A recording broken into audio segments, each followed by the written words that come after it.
आपका हमारे इस दिव्य आध्यात्मिक यात्रा में हार्दिक स्वागत है।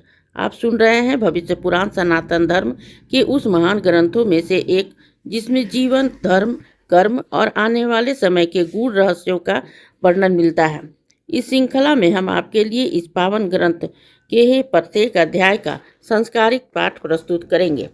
आइए इस ज्ञान, धर्म और सत्य की यात्रा को आरंभ करें, जहाँ हर शब्द में छिपा है जीवन का मार्ग और हर कथा देती है हमें सही दिशा।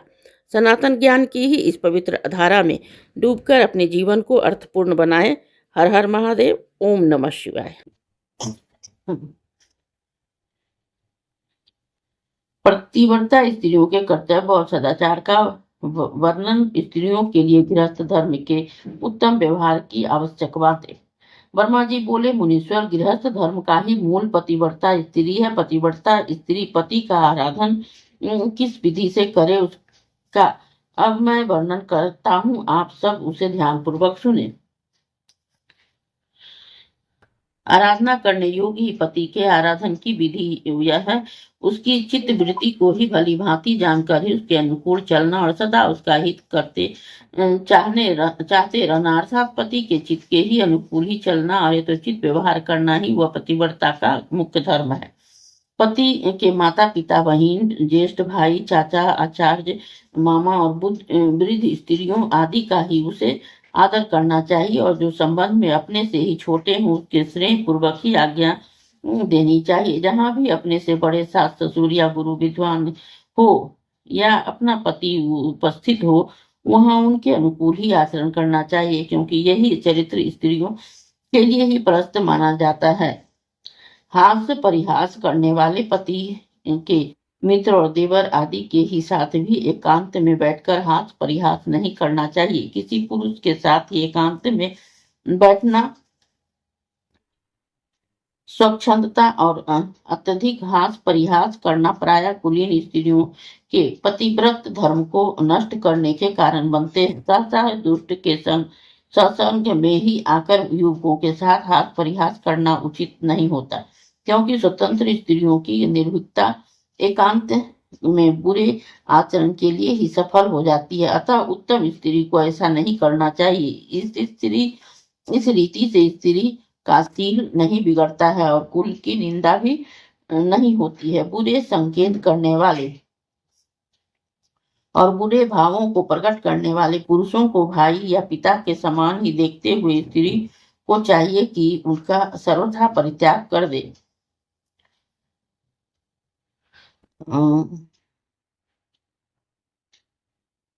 दुष्ट पुरुषों का ही अनुचित आग्रह स्वीकार करना, उसके साथ वार्तालाप करना, हास्य युक्त संकेत अथवा कुदृष्टि पर ही ध्यान देना, दूसरे पुरुष के हाथ में कुछ लेना या उसे देना सर्वथा ही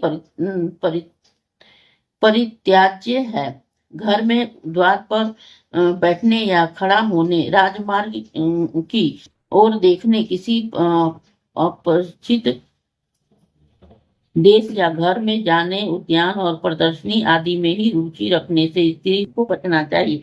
बहुत पुरुषों के मध्य में से निकलना, ऊंचे स्वर में बोलना, हंसी मजाक करना और अपनी दृष्टि, वाणी तथा शरीर से चपल्य प्रकट करना, खखारना और चित्तकारी भरना, दुष्ट स्त्री भिक्षु की तांत्रिक, मांत्रिक आदि में आसक्ति और उसके मंडलों में निवास करने की इच्छा, ये सब बातें पतिव्रता स्त्री के लिए त्याज्य है। इस प्रकार से आचरण तो प्रायः दुष्टों के लिए ही उचित होते हैं, कुलीन स्त्री के लिए नहीं। इन निंदनीय बातों को अपनी रक्षा करते हुए स्त्रियों को चाहिए कि अपने पतिव्रत धर्म और कुल की मर्यादा की रक्षा करे। उत्तम स्त्री पति को मन, वचन और कर्म से देवता के समान ही समझे और उसके अर्धांगनी बनकर ही सदा उसके हित करने में तत्पर रहे। देवता, पितरों के कृत और पति के स्नान, भोजन एवं अभ्यागत के स्वागत, सत्कार आदि में बड़ी ही सावधानी और समय का ध्यान रखे। वह पति के ही मित्रों को मित्र और शत्रुओं को शत्रु समझे। अधर्म और अनर्थ से दूर रहकर ही पति को भी उससे बचाए। पति को क्या प्रिय और कौन सी भोजनादि पदार्थ उसके लिए हितकर है, ऐसे कैसे पति के साथ विचार आदि में समानता आए, इस बात को ही सर्वदा उसे ध्यान रखना चाहिए। साथ ही उसे सेवकों को असंतुष्ट नहीं करना चाहिए। रहने का घर और शरीर ये दो गृहिणियों के लिए ही मुख्य है। इसलिए प्रयत्न पूर्वक वह सर्वप्रथम अपने घर और शरीर को सुसंस्कृत रखे।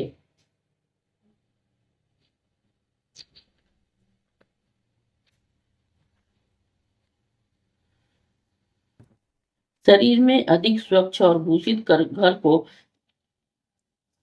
को रखे, तीनों कालों में पूजा अर्चना करे और व्यवहार की सभी वस्तुओं को यथाविधि साफ रखे। प्रातः मध्या और सायंकाल के समय ही घर का मार्जन कर स्वच्छ करे। सो गौशाला आदि को स्वच्छ करवा दे।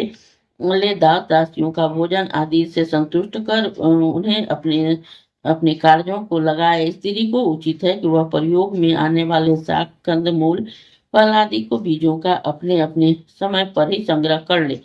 समय पर उन्हें खेत आदि में बुआ दे।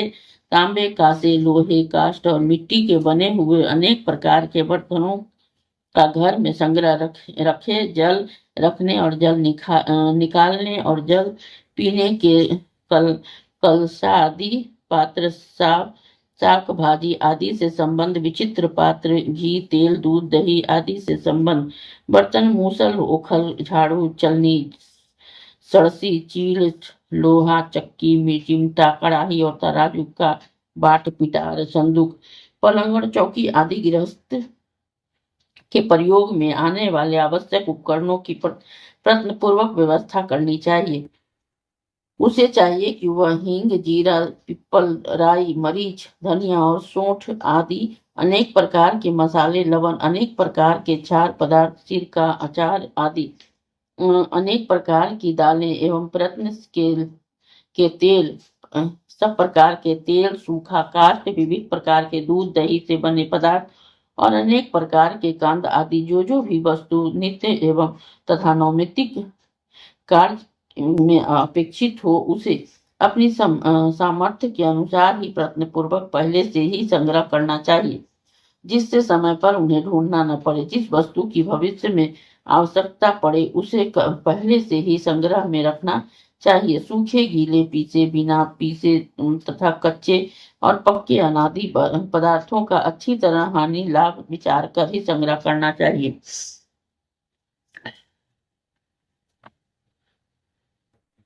पतिव्रता नारी कुरु कालक बालक वृद्ध अभ्यागत और पति की सेवा में आलस्य न करे। पति के ही सैया स्वयं बिछाए। देवर आदि के द्वारा पहने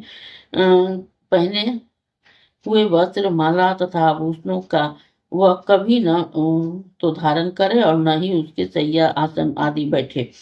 गौ का इतना दूध निकालें कि जिससे बछड़े भूखे न रह जाएं। दही से ही घी बनाए और वर्षा शरद और वसंत ऋतु में गाय को 2 बार ही दूहना चाहिए। शेष ऋतुओं में एक ही बार दूहें। चरवाहे ग्वाले आदि को ही चरवाही के बदले रुपये अथवा अनाज दें। गोदों को बछड़ों का भाग अपने प्रयोग में ना ला सके यह देखता रहे। साथ ही वह भी ध्यान रखे कि दूध दूहने वाला समय पर दूध दूह रहा है या नहीं, क्योंकि दूहने से यथोचित समय पर ही गाय को दूहना चाहिए। समय का अतिक्रमण अच्छा नहीं होता है। जब गाय व्यस्त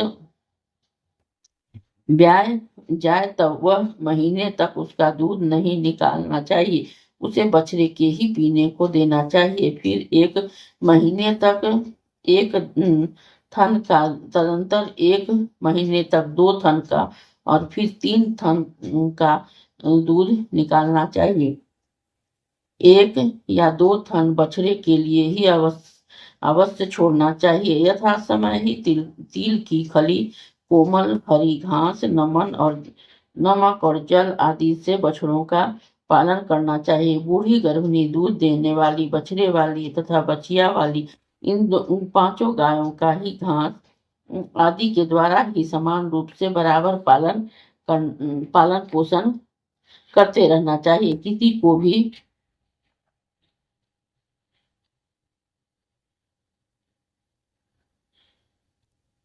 न्यून तथा अधिक न समझे। गौ के गले में घंटी अवश्य बांधनी चाहिए। एक तो घंटी बंधने से गौ की शोभा होती है, दूसरे उसके शब्दों से कोई जीव जंतु डरकर उसके पास नहीं आते हैं। इससे उसकी रक्षा भी होती है और गौ कहीं चली जाए तो भी उस शब्द से ढूंढा भी जा सकता है। हिंसक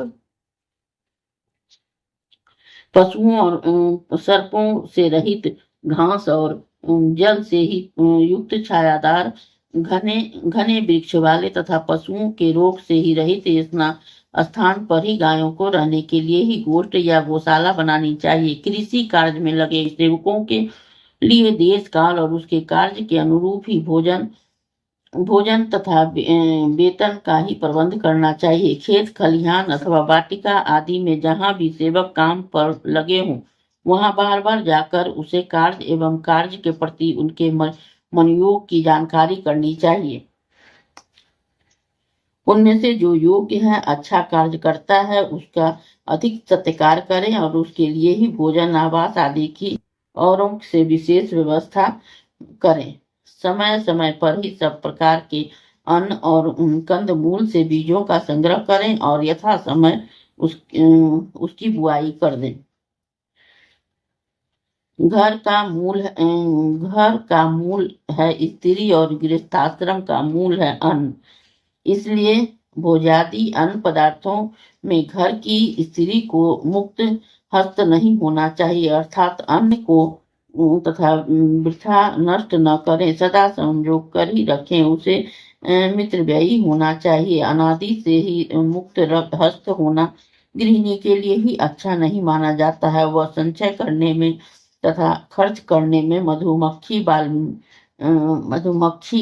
बल्मिक और अंजन के समान हानि लाभ देखकर ही अन्न को थोड़ा सा समझकर उसकी अवज्ञा न करे, क्योंकि थोड़ा थोड़ा ही मधु एकत्र करती हुई मधुमक्खी कितना एकत्र कर लेती है। इस प्रकार से दीमक जरा जरा सी मिट्टी लाकर ही कितना ऊंचा बल्मिक बना लेता है, किंतु उसकी विपरीत बहुत सा बनाया गया अंजन भी नित्य थोड़ा थोड़ा आंख में डालते रहने से कुछ दिनों में ही समाप्त हो जाता है।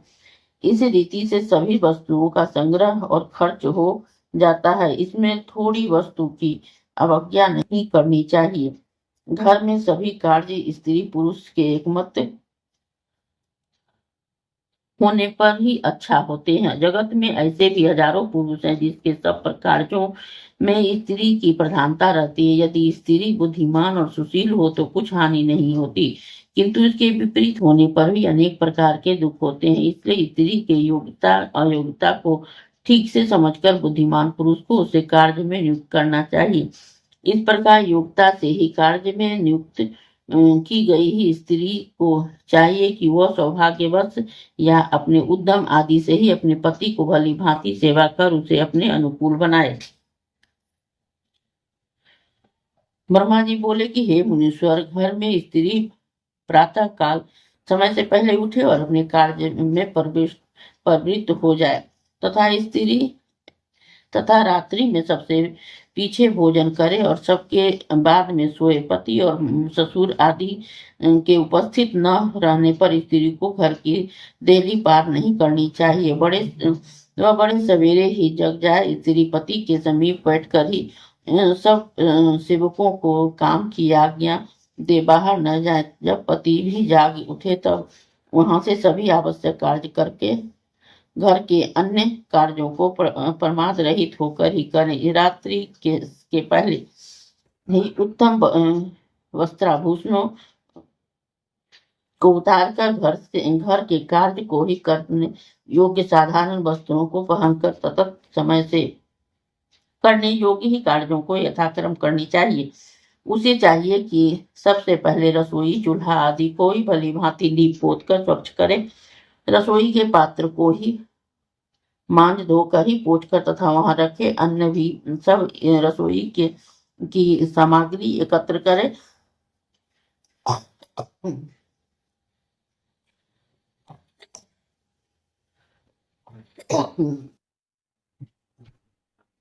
रसोई घर न हो तो अधिक गुप्त गुप्त हो और न एकदम खुला ही हो, स्वच्छ विस्तीर्ण और जिसमें से धुआं निकल जाए तो ऐसा होना चाहिए।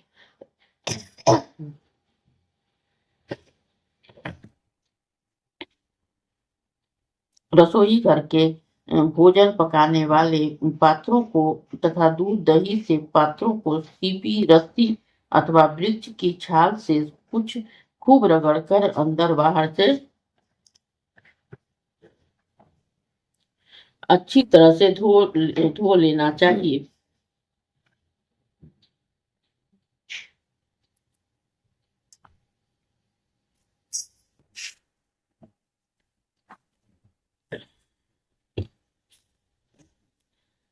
रात्रि में धुएं आग के द्वारा तथा दिन में धूप में उन्हें सुखा लेना चाहिए, जिससे उस पात्र में रखा जाने वाला दूध दही आदि खराब न होने पाए। बिना शोधित पात्रों में रखा दूध दही विकृत हो जाता है। दूध दही घी तथा बने हुए पकादी को ही सावधानी से रखना चाहिए, उसका निरीक्षण करते रहना चाहिए।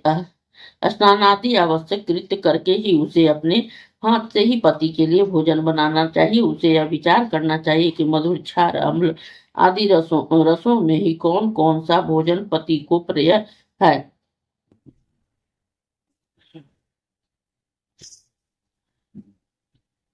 किस भोजन से अग्नि की वृद्धि होती है, क्या पथ्य है और कौन भोजन काल के अनुरूप ही होगा, क्या अपथ्य है।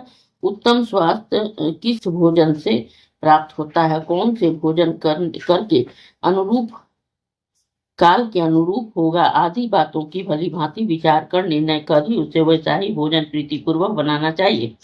रसोई घर में सदा ही काम करने वाले विश्वस्त तथा आहार का परीक्षण करने वाले व्यक्ति को ही सुपकार के रूप के में नियुक्त करना चाहिए। रसोई में स्थान में ही किसी अन्य दुष्ट स्त्री पुरुषों को न आने दे। इस विधि से भोजन बनाकर ही सब पदार्थों को स्वच्छ पात्रों से ही आच्छादित कर देना चाहिए। फिर रसोई घर से ही बाहर आकर ही पसीने आदि को पोंछकर स्वच्छ होकर गंध तंबुल माला वस्त्र आदि से अपने को थोड़ा सा भूषित करें। फिर भोजन के लिए नियमित यथोचित समय पर ही विनय पूर्वक पति को बुलाएं। सब प्रकार के व्यंजन परोसे जो देश काल के विपरीत न हो, जिसका परस्पर विरोध भी न हो, जैसे दूध और लवण का है। जिस पदार्थ में पति को अधिक रुचि देखे उसे उसे और परसें। इस प्रकार पति को प्रीतिपूर्वक भोजन कराएं। सब पत्नियों को ही अपनी बहन के समान तथा उनकी संतानों को अपनी संतान की से अधिक प्रिय समझे। उनके भाई बंधु को अपने भाइयों के समान ही समझे। भोजन वस्त्र आभूषण तांबुल आदि जब तक सब पत्नियों को न दे तब तक स्वयं भी ग्रहण न करें। यदि सब पत्नी को अथवा किसी आश्रित जन को जो कुछ रोग हो जाए तो उसकी चिकित्सा के लिए औषधि आदि उनकी भली भांति व्यवस्था कराए। नौकर बंधु और पत्नी को दुखी देख स्वयं भी उन्हीं के समान दुखी होवे। उनके सुख में ही सुख माने सभी कार्यों से अवकाश मिलने पर सो जाए और रात्रि में उठकर अनावश्यक धन व्यय कर रहे पति को एकांत में धीरे धीरे समझाएं। घर का सब वृतांत पति को एकांत में बतलाएं, परंतु पत्नी के ही दोषों को न कहें। किंतु यदि कोई उसका व्यभिचार आदि बड़ा दोष देखे जिसे गुप्त रखने की से कोई अनर्थ हो तो ऐसा दोष पति को अवश्य बता देना चाहिए। दुर्भागा निसंतान तथा पति द्वारा तिरस्कृत सब पत्नियों को सदा ही आश्वासन दे उन्हें भोजन वस्त्र आभूषण आदि से दुखी न होने दे। यदि किसी नौकर आदि पर ही पति कोप करे तो उसे भी आश्वस्त करना चाहिए, परंतु यह अवश्य विचार कर लेना चाहिए कि उसे आश्वासन देने से कोई हानि नहीं होने वाली है। इस प्रकार से स्त्री अपने पति के संपूर्ण इच्छाओं को पूर्ण करे, अपने सुख के लिए जो अभिष्ट हो उसका भी परित्याग कर पति के अनुरूप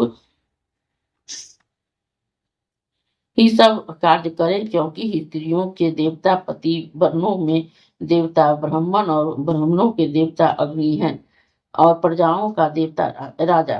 स्त्रियों के त्रिवर्ग प्रसिद्धि प्राप्ति के दो मुख्य उपाय हैं। प्रथम, सब प्रकार के पति को प्रसन्न रखना और द्वितीय, आचरण की पवित्रता।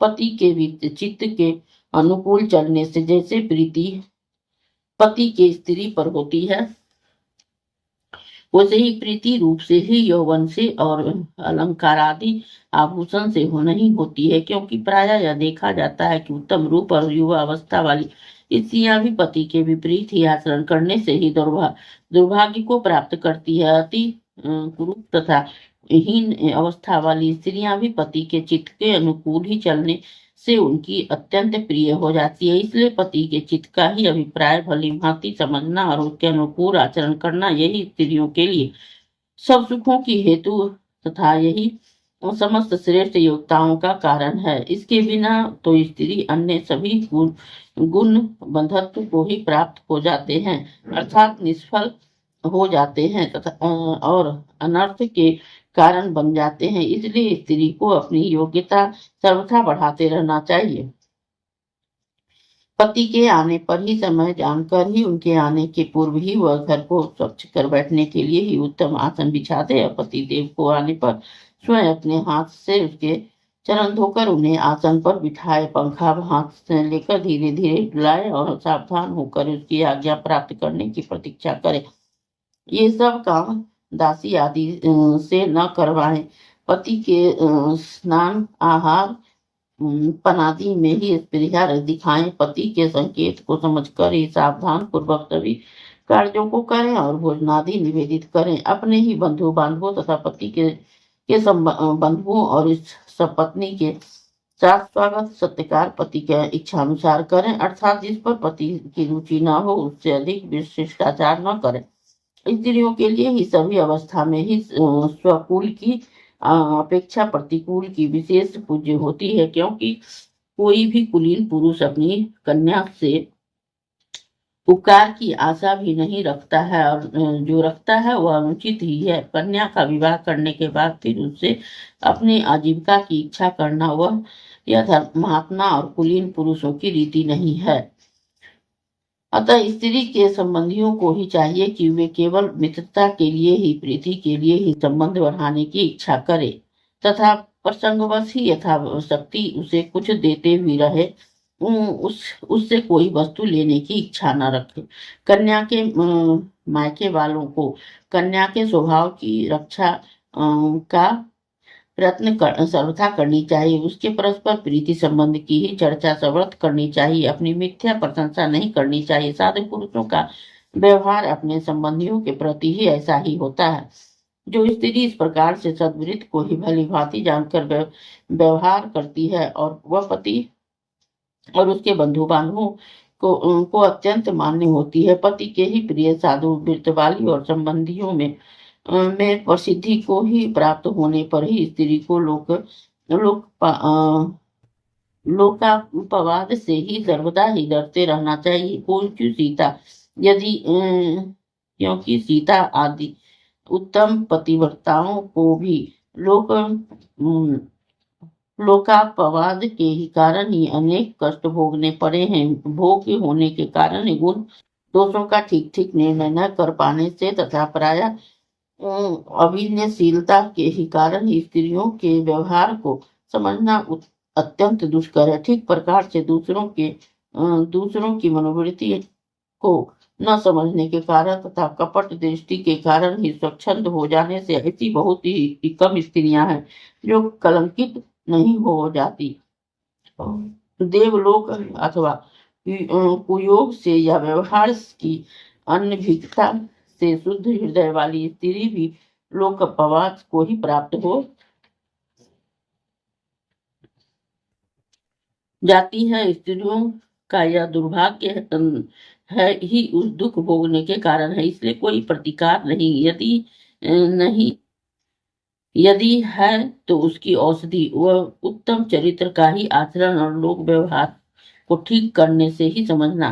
ब्रह्मा जी बोले कि मुनीश्वर, उत्तम आचरण वाली स्त्री यदि बुरा संग करे या अपनी इच्छा के जहाँ चाहे चली जाए, अवश्य कलंक लगता है। झूठा दोष लगने के कुल भी कलंकित हो जाता है। उत्तम कुल की स्त्रियां के लिए ही यह आवश्यक है कि वह किसी भी भांति अपने कुल, मातृकुल, पितृकुल और संतति को कलंक न लगने दे। ऐसी कुलीन स्त्री से ही धर्म, अर्थ और काम, इस त्रिवर्ग की सिद्धि हो सकती है। इसके विपरीत बुरे आचरण वाली स्त्रियां अपने कुलों को नरक में डालती है और चरित्र को ही अपना आभूषण मानने वाली स्त्रियां नरक में गिरे हुए को भी निकाल लेती है। जिस स्त्रियों का चित्त पति के अनुकूल है, जिसका उत्तम आचरण है, इसके लिए ये रत्न, सुवर्ण आदि के आभूषण भार स्वरूप ही है। अर्थात स्त्रियों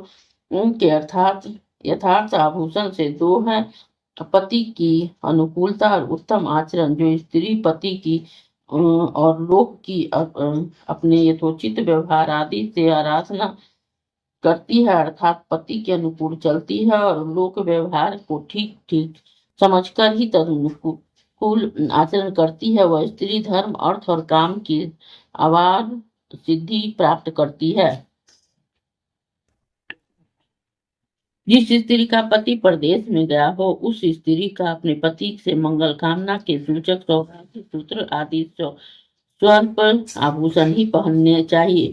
विशेष श्रृंगार नहीं करनी चाहिए। उसे ही पति द्वारा ही प्रारंभ किए हुए कार्यों का प्रयत्न पूर्वक संपादन करते रहना चाहिए। वह देह का ही अधिक संस्कार न करे। रात्रि को सास आदि पूज्य स्त्रियों के समीप सोए बहुत अधिक खर्च न करे। व्रत, उपवास आदि के नियमों का पालन करती रहे। दैवज्ञ आदि श्रेष्ठ जनों से ही पति के कुशल क्षेम को वृत्तांत जानने की ही कोशिश करे और प्रदेश में उसके कल्याण की कामना से ही शीघ्र आगमन की अभिलाषा से ही नित्य देवताओं का ही पूजन करे। अत्यंत उज्जवल वेश न बनाए और सुगंधित तैलादि द्रव्यों का प्रयोग न करे। उसे संबंधियों से उनके घर नहीं जाना चाहिए। यदि किसी आवश्यक कार्यवश जाना ही पड़े तो जाए तो अपने से बड़ों की आज्ञा लेकर ही पति के विश्वसनीय जनों के साथ जाए, किंतु वहां अधिक समय न रहें। शीघ्र वापस लौट आए। वहां स्नान आदि व्यवहारों को न करें। प्रवास से पति के लौट आने पर ही प्रसन्न मन से ही सुंदर वस्त्राभूषण से ही अलंकृत होकर पति का यथोचित भोजनादि से ही सत्कार करें और देवताओं से ही पति के लिए मांगी गई मनोतियों को पूजन द्वारा ही यथाविधि संपन्न करें। इस प्रकार मन, वाणी और कर्मों से ही सभी अवस्था में पति का ही चिंतन करती रहे, क्योंकि पति के अनुकूल ही रहना स्त्रियों के लिए विशेष धर्म है। अपने सौभाग्य पर ही अहंकार न करें और उत्तम उद्यत कार्यों को ही भी न करें, अत्यंत विनम्र भाव से करें। इस प्रकार से पति की सेवा करते हुए जो स्त्री पति के कार्यों में प्रमाद करती है, पूज्य जनों का ही सदा आदर करती रहती है, नौकरों का भरण पोषण करती है, नित्य सद्गुणों की अभिवृद्धि के लिए प्रयत्नशील रहती है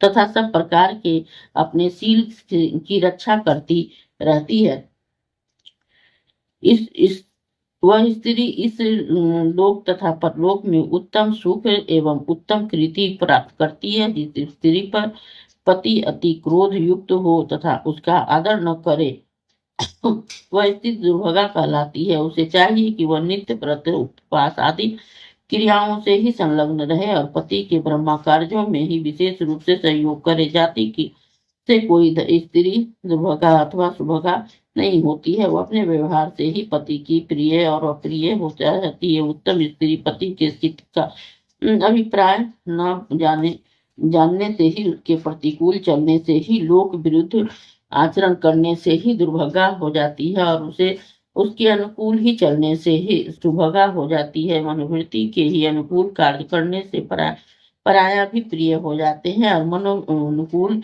कार्य न करने से अपना जन भी शीघ्र ही शत्रु बन जाता है। इसलिए स्त्री को मन, वचन और अपने कार्यों द्वारा ही सभी अवस्थाओं में पति के अनुसार ही प्रिय आचरण करना चाहिए। इस प्रकार कहेगा, स्त्री पुरुष वृत्त को भली भांति समझकर जो स्त्री पति की सेवा करती है वह पति को ही अपना बना लेती है और पति की सेवा से सभी सुख और त्रिवर्ग को भी प्राप्त कर लेती है। इस अध्याय के श्रवण हेतु आपका हृदय से धन्यवाद। हम आशा करते हैं कि भविष्य पुराण की यह दिव्य कथा आपको आध्यात्मिक शांति, सही मार्गदर्शन और जीवन के गहन सत्य प्रदान कर रही होगी।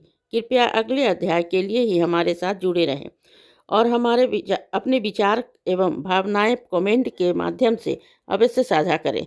धर्म, कर्म और ज्ञान की इस पावन यात्रा में आपका साथ हमारे लिए अत्यंत अनमोल है। हर हर महादेव। ओम नमः शिवाय। यदि यह प्रस्तुति आपको पसंद आई हो, लाइक करें, कमेंट करें, सब्सक्राइब जरूर करें, बेल आइकॉन दबाना ना भूलें ताकि अगला अध्याय आपसे छूटे नहीं। और इस पावन ज्ञान को ही शेयर करें अपने परिवार और मित्रों तक।